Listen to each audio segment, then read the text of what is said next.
What he said was his first year he flipped 100 houses.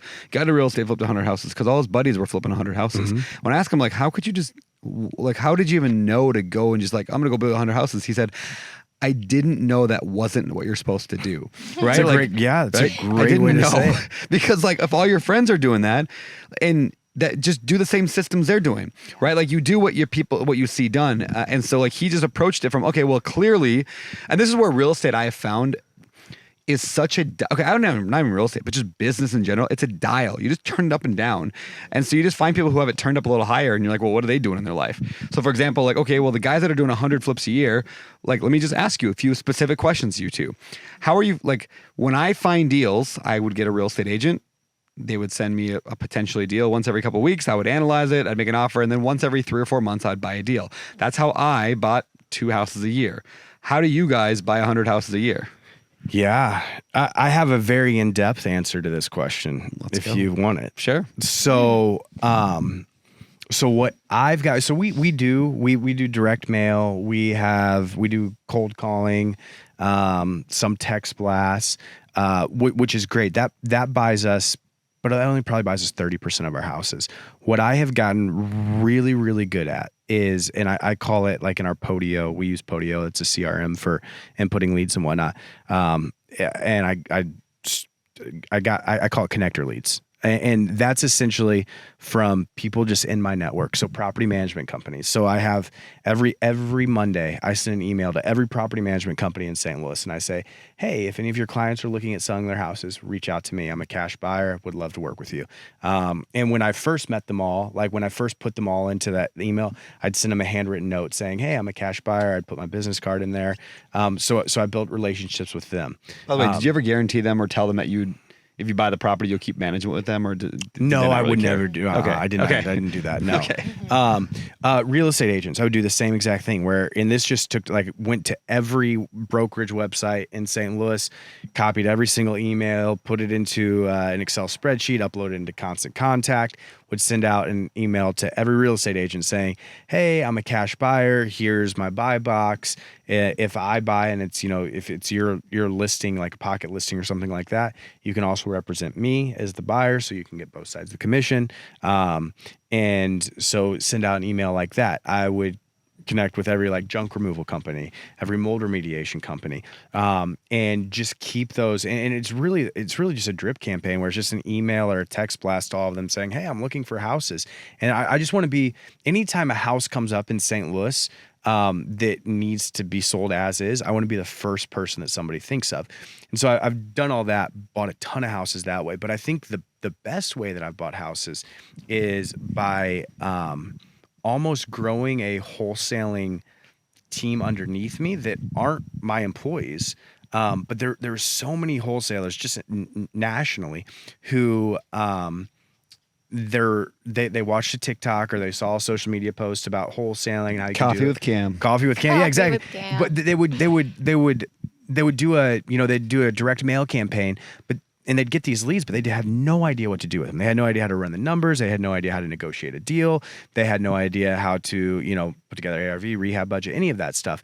And so what I'm great at is networking. So I would start just finding these newer wholesalers, taking them out to coffee, taking them out to lunch, and say, hey, every time you get a lead, call me. I'll negotiate it for you. I'll run the numbers for you. I'll give you my offer, and then we'll decide like how much spread you want. And then I'll go in, I'll try and negotiate it for that number. And so I had this almost army of wholesalers under me that were bringing me free leads 24/7. I mean, I was getting so many leads just by hammering the wholesaling. And so that happened because I was at every networking event in St. Louis. I was all over the place. So, what I saw happen after that, kind of as a step 2, was you did what you said you were going to do to those wholesalers. So then once you've done one deal with them, they want to keep going. Yeah. And so it wasn't a one-time deal. It was you did what you said you were going to do. They made their commission, and then they wanted to do that again and again and again. So it started as a one deal thing, but then led to several deals. 100%. Yeah, and we would, we've never backed out of a deal before. One of my favorite stories and how like a lot of wholesalers loved me was there was one specific guy who brought me a deal. Walked to the house with him. The entire time, the owner was like, if I can get $200,000, I'd be so happy. I'd be out. $200,000. That's all I need. We went out to my car and we ran numbers. My number came to $230,000. So I told the wholesaler, hey, I'm at $230,000. Let's go lock this up at 200.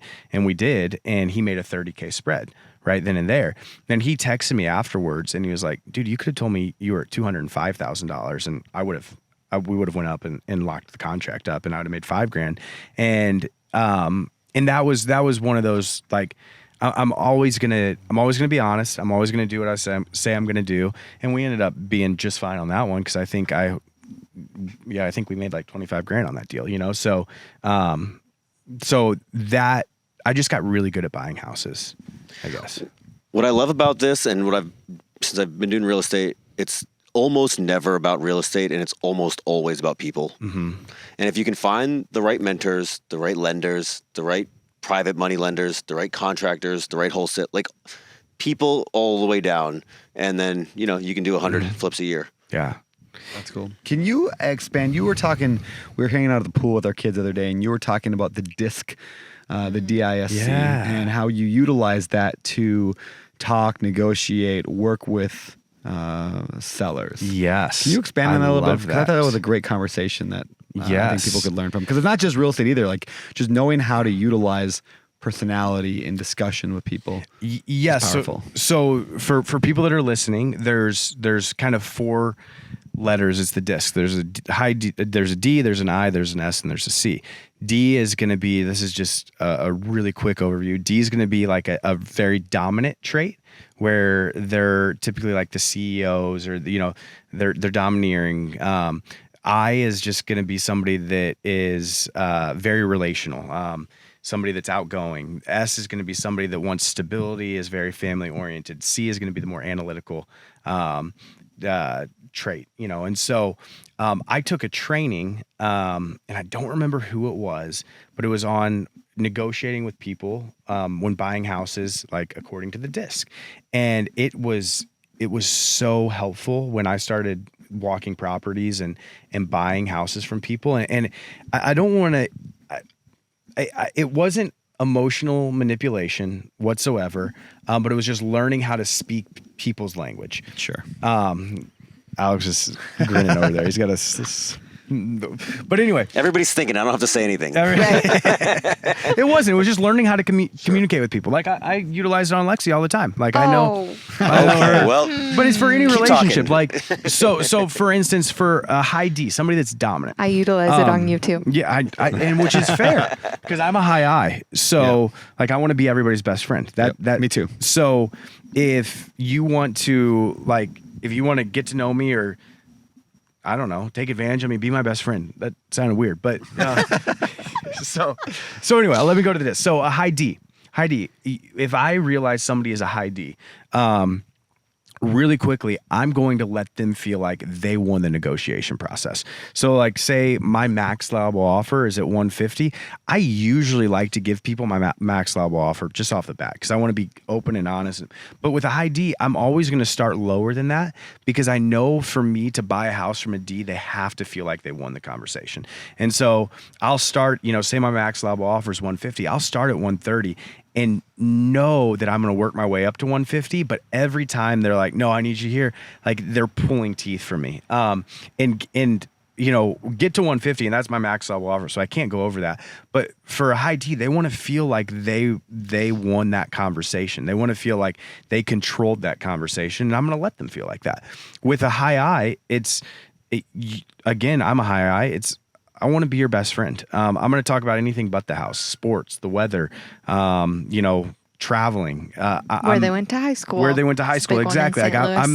And I get it because I'm a high I. And if I was selling my house, I would sell it to somebody based off of my relationship with them versus the price. If the prices were close, but somebody else was higher, but I had a good relationship with somebody, I would sell it to them 10 times out of 10 before I sold it to the higher price, just because I'm a high I and I want to be friends with people. And so high I's were, that's how I negotiate with them. With high S's, which is another, so I'd say like I'm best at working with high I's and high S's. High S's, it's all about just the sentimental value, like the stability, like what buying their house, like the opportunities it offers them later on in life, but also like one of the things, you know how when you walk a house, if you see like a door frame and it has like their kids, like as they grow up in that house. Yeah, I got that. Every time I see that, I'm like, this is a house I'm going to buy. We gonna be bought their best so friend. many houses. Yeah. What? You're going to be their best friend. Well, but I'm going to cast the vision Yep. of, first of all, Lexi and I, we're married. We have kids. Yep. I'm going to cast the vision You're of gonna like connect. Yeah, we're going to connect over that, and then I'm going to cast the vision of like, hey, we're going to honor your legacy. Like we, like for instance, a flip we just wrapped up that was our best flip ever. The way that I bought that house was she was crying. Her kids had grown up at that house. We sat down at the dinner table and she was just crying. She needed to sell it, but she was also just sad that she was, selling a house that her kids had grown up in. And I told her like, hey, my wife and I, we're going to come in here and we're not taking your legacy away from you. We're going to honor it. And not only that, but you get to be a part in like building somebody else's legacy. Like somebody else is going to come buy this house and they're going to have family moments and memories in this house. And like, you get to add to somebody else's legacy in this house. And so, so with S's, that's the pitch that I give, because they're very sentimental and they're family oriented. With C's, and I'm terrible at selling to C's because I'm the least analytical person that there is, but it's just a numbers game. It's like, hey, here's my 3 comps, and so here's how I came to the ARV. Here's the rehab. I'm at 70% or 75% minus repairs. Here's the number, and so I'm pretty bad at actually buying from C's, but that's the disc profile, like purchasing